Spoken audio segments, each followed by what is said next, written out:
A frightening story. A 14-year-old Grand Rapids girl has died from COVID-19 complications. She's the first child in Kent County to die from the virus. And she is a young girl who first made headlines when she was held at gunpoint by Grand Rapids police, later inspiring a policy change for police interactions with children. Her name is Honesty Hodges.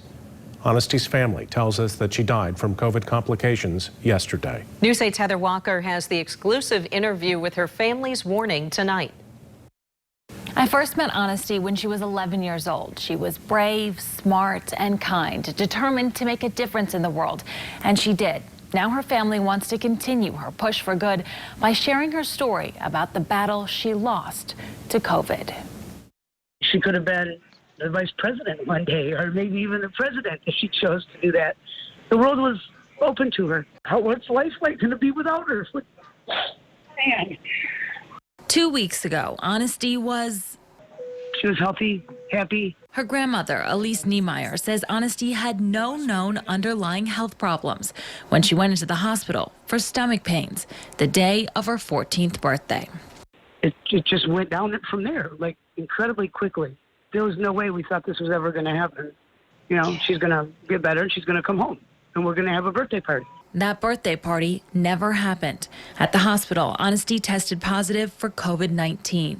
I don't think we were too terribly concerned at that point because, I mean, we've known a lot of people that have had COVID and quarantined and, you know, they were just fine at the end of the day. So initially we weren't too concerned. That changed as fast as her condition. By the time I saw my granddaughter, she wasn't communicating in any way.